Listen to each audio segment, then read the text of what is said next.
یہ ہے کہ ان کو پیشاب کرنے کا بھی موقع نہیں ہے، پیشاب کرنے جاتے ہیں پھر بھی ڈرتے ہیں. یہ منافقین کہنے لگے تھے نا، اس لیے کہ کافر جتنی تعداد میں آئے ہوئے تھے، ہمارے خیال سے پورا مدینہ منورہ کی لوگوں کی تعداد، بچے بوڑھے چھوٹے بڑے سب ملا کر بھی اتنے نہ ہوتے، اور اللہ کی مدد اگر شامل حال نہ ہوتی تو شاید کوئی مسلمان وہاں سے بچا نہ ہوتا. لیکن اللہ تعالیٰ نے مسلمانوں کی مدد کی کہ نہیں مدد کی؟ تو جب آخری رات تھی، نبی صلی اللہ علیہ وسلم نماز پڑھ رہے تھے، آپ نے کہا تم میں سے کون ہے جو اس قوم کی خبر لینے جائے اور شرط ہے کہ واپس بھی آئے. دیکھیے بڑی سخت شرط ہے، اس لیے کہ جائے خبر لینے کے لیے، لیکن کون ذمہ داری لے گا کہ واپس بھی آئے گا؟ کافر مار دیں گے تو کیا ہوگا؟ اس لیے کوئی صحابی کھڑے نہیں ہوئے.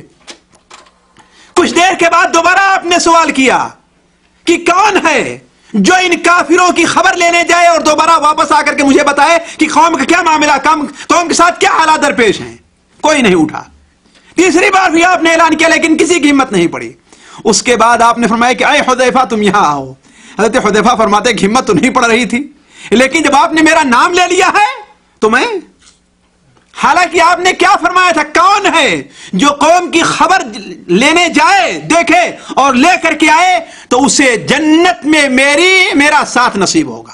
یہ مقام دیا تھا آپ نے، لیکن کسی کی ہمت کیوں؟ اس لیے کہ اس کی بات ضمانت کون تھی؟ کافر اسے مار ڈالیں گے.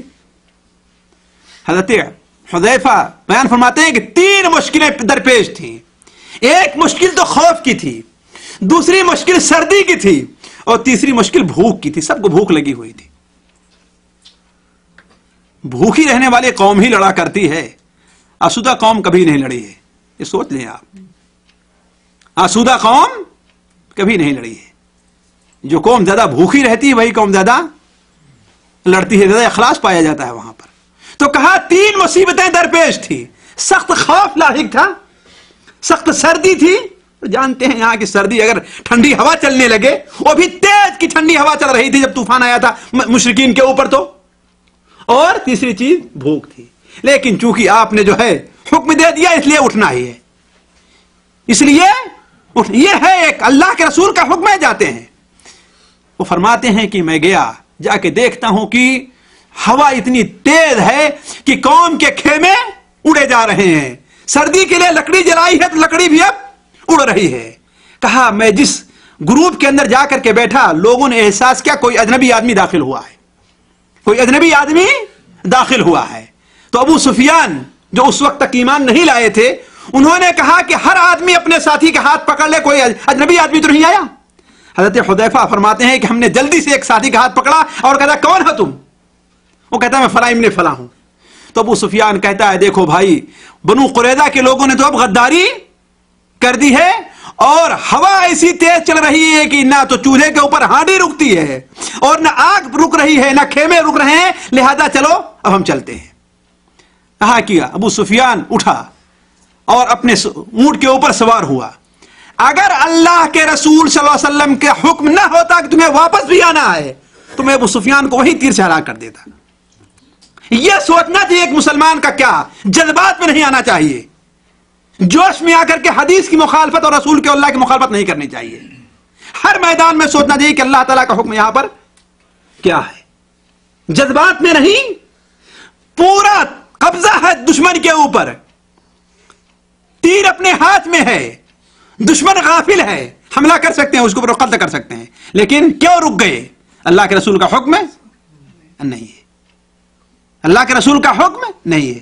کہا جب بھاگنے لگے تو میں واپس آیا تو مجھے اتنی سردی لگ رہی تھی، اتنی سردی لگ رہی تھی، اتنی سردی لگ رہی تھی کہ میں کانپ رہا تھا. نبی صلی اللہ علیہ وسلم خدمت میں حاضر ہوا تو آپ صلی اللہ علیہ وسلم اپنی کسی بیوی کی چادر اوڑھ کر کے آپ نماز پڑھ رہے تھے. وَكَانَ إِذَا حَزَبَهُ أَمْرٌ صَلَّى، اور جب بھی کوئی مشکل گھڑی آپ کو پیش آتی تو آپ نماز پڑھا کرتے تھے. جب بھی کوئی مشکل گھڑی پیش آتی تھی تو آپ نماز پڑھا کرتے تھے. دیکھا آپ نے، ایک مسلمان نماز پڑھ کر کے اللہ تعالیٰ کی مدد حاصل کرتا ہے. اسی لیے مسلم شریف وغیرہ میں ہے کہ اللہ کے رسول صلی اللہ علیہ وسلم نے کیا ارشاد فرمایا؟ من صلی الصبح فی جماعت فہو فی ذمۃ اللہ، جو فجر کی نماز جماعت سے ادا کرتا ہے وہ اللہ تعالیٰ کی ذمہ داری کے اندر آ گیا ہے۔ چھوڑیں، کتنے لوگ فجر کی نماز کو چھوڑ رہے ہیں، یہی دیکھ لیجیے آپ، فجر کی جماعت میں شریک ہونے کے والوں لوگ تعداد کتنی ہے، اور اپنے یہاں کی بات تھوڑی دیر کے لیے چھوڑ دیجیے، یہی دیکھ لیں آپ۔ حتیٰ کی بعد جاہل لوگوں نے ہم سے یہ سوال کیا کہ مولوی صاحب ہندو مسلم فساد ہوتا ہے تو بعض لوگ جب باہر نکلتے ہیں تو مارے جاتے ہیں اور حالت جنابت میں رہا کرتے ہیں، ان کا کیا حکم ہے؟ مسلمانوں کی حالت یہاں تک پہنچ گئی کہ حالت جنابت میں ہیں، اٹھے ہیں اور ایسے باہر چلے گئے، نماز بھی نہیں پڑھتے۔ ذرا سوچیں کتنی بڑی بدبختی ہے مسلمانوں کی، پھر بھی اللہ تعالیٰ کی مدد کے مستحق ہیں اور آپ اللہ تعالیٰ کی مدد کا انکار کرتے ہیں۔ ارے بدبخت، اللہ تبارک و تعالیٰ کی مہربانی تجھے زمین پہ چلنے دے رہا ہے، اپنا پانی پینے دے رہا ہے، اپنا دیا ہوا کھانا کھانے دے رہا، ورنہ تو اللہ کی مدد کا مستحق نہیں ہے۔ وہ نماز جسے اللہ تبارک و تعالیٰ نے ساتویں آسمان پر تیرے اوپر فرض کی ہے، اس نماز کو تو ضائع اور برباد کر رہا ہے۔ ایک وقت کی نماز کا چھوڑنا جسے اللہ کے رسول نے کفر قرار دیا ہے، اور تیری عمر 25 سال کی، 30 سال کی، 40 سال کی ہو گئی لیکن ابھی تو نماز کا پابند نہیں بن سکا، اور پھر بھی اللہ تعالیٰ کی مدد کا مستحق کہلاتا ہے اپنے کو۔ تو نماز چھوڑ کر کے اللہ تعالیٰ کی مدد حاصل نہیں ہوگی۔ ترغیب اور ترہیب کے اندر ایک واقعہ نقل ہے، میں آپ کے سامنے ذکر کر دوں، حجاج ابن یوسف کا۔ حجاج ابن یوسف کا صحیح قصہ ہے کہ حجاج ابن یوسف نے سالم ابن عبداللہ ابن عمر کو، کس کو؟ سالم بن عبداللہ ابن عمر، عمر بن الخطاب کے بیٹے عبداللہ اور ان کے بیٹے سالم کو حکم دیا کہ یہ تلوار لو اور اس قیدی کو لے جا کر کے دروازے کے باہر اس کی گردن مار دو۔ اٹھے تلوار لے کر کے جا رہے ہیں دروازے پر، ان کے باپ کہتے ہیں کہ کیا مار دے گا گردن؟ یقیناً مار دے گا، مار دے گا گردن۔ سوچ رہے ہیں آپس۔ حضرت سالم دروازے پر پہنچتے ہیں اور قیدی سے پوچھتے ہیں کہ اچھا تو بتا، تو نے فجر کی نماز پڑھی ہے کہ نہیں پڑھی ہے؟ تو نے فجر کی نماز پڑھی ہے کہ نہیں پڑھی ہے؟ کہتا ہے کہ ہاں پڑھی ہے۔ کہا ٹھیک ہے، ایک راستہ دائیں جا رہا ہے، ایک بائیں جا رہا ہے، جس راستے تجھے جانا ہو چلا جا۔ اور واپس چلے آئے حجاج کے پاس، اور جانتے ہیں حجاج کتنا بڑا ظالم تھا۔ حجاج نے کہا تم نے اس کی گردن مار دی؟ کہا کہ نہیں۔ کہا وہ کیوں؟ ایسا کیوں کیا؟ کہا اس لیے کہ ہمارے یہ باپ جو بیٹھے ہیں انہوں نے نبی صلی اللہ علیہ وسلم کی ہم سے ایک حدیث بیان کی ہے کہ اللہ کے رسول صلی اللہ علیہ وسلم نے ارشاد فرمایا جو شخص فجر کی نماز پڑھتا ہے وہ اللہ تعالیٰ کی ذمہ داری میں ہے۔ تو میں وہ بدبخت نہیں بننا چاہتا جو اللہ تعالیٰ کی ذمہ داری کو ختم کر دوں، اس لیے ہم نے اسے چھوڑ دیا۔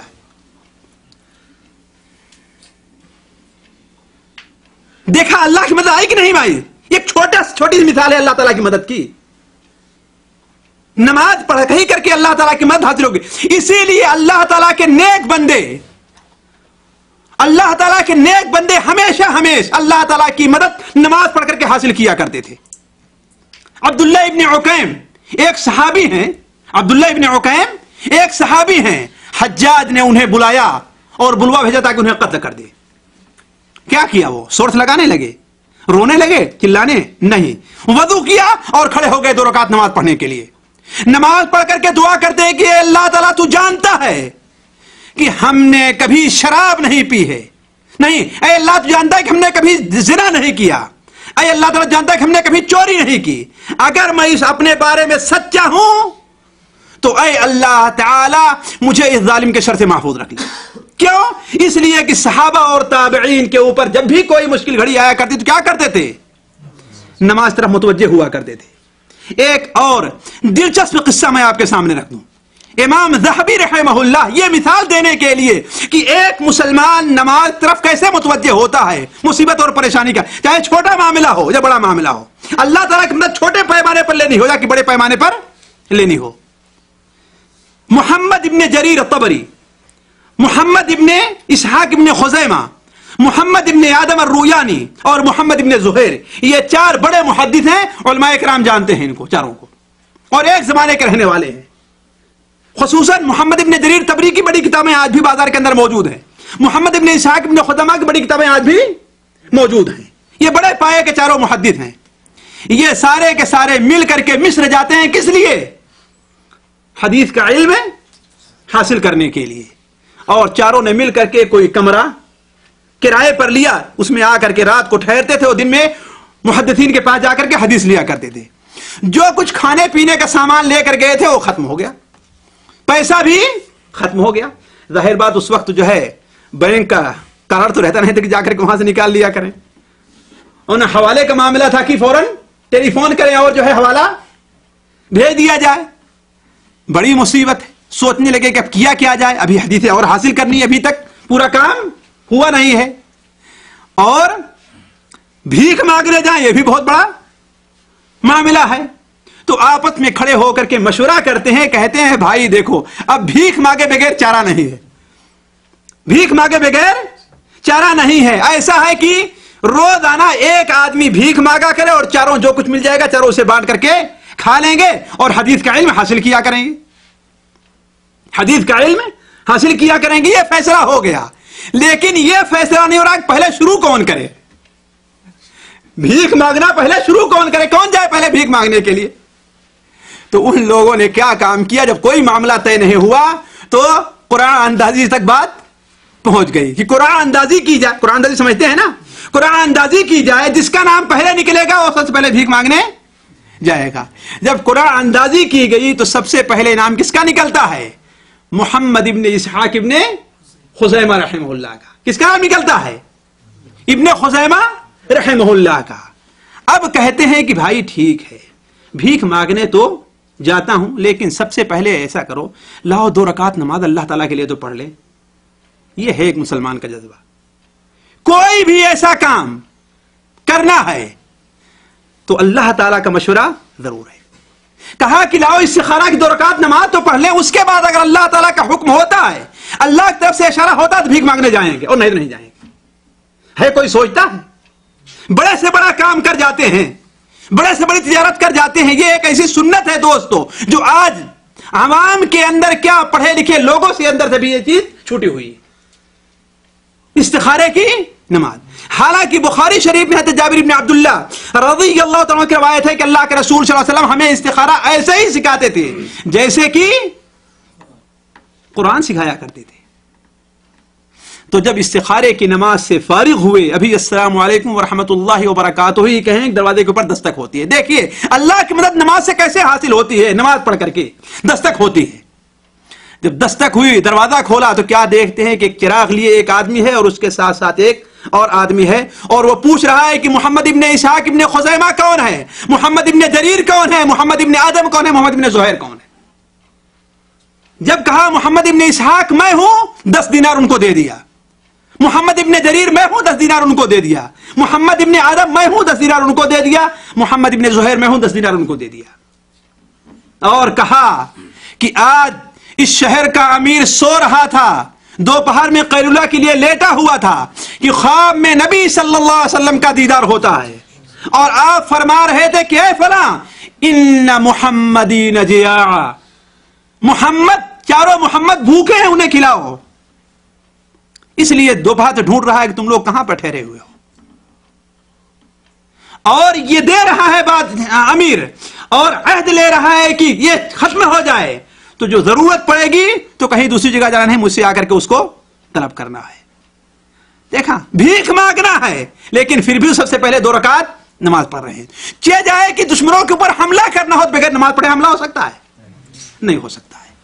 تو وَاسْتَعِينُوا بِالصَّبْرِ وَالصَّلَاةِ، اللہ تعالیٰ کی مدد حاصل کرو صبر کے ذریعے اور نماز کے ذریعے۔ اب اگر اللہ کے رسول کی حدیث اور سلف کے واقعات اس سلسلے میں کتنے ہیں آپ کے سامنے بیان کرتے جاؤ تو وقت گزر جائے گا۔ دوسری چیز جس سے اللہ تعالیٰ کی مدد حاصل ہوتی وہ کیا ہے؟ اللہ تعالیٰ نے جس کو فرض کیا ہے مسلمانوں کے اوپر، وہ کون سا رکن ہے؟ تیسرا رکن کون سا ہے؟ زکوٰۃ کا ہے۔ پہلا رکن کیا ہے؟ شہادتین ہے، دوسرا نماز، تیسرا روزہ، تیسرا کیا ہے؟ زکوٰۃ ہے، اور چوتھا روزہ ہے، اور پانچواں کیا ہے؟ حج ہے۔ تو اللہ تعالیٰ نے کیا فرمایا؟ الذین ان مکناہم فی الارض اقاموا الصلاۃ وآتوا الزکاۃ، یعنی اللہ تعالیٰ کی مدد کے مستحق جو لوگ ہوں گے وہ ہیں جو زکوٰۃ دیتے ہیں۔ زکوٰۃ بھی اسلام کا تیسرا رکن ہے، اور وہ بڑا ہی اہم رکن ہے، بڑا ہی اہم رکن ہے. دنیا کے اندر بھی اس کے چھوڑنے پر عذاب ہے اور آخرت میں بھی اس کے چھوڑنے پر عذاب ہے.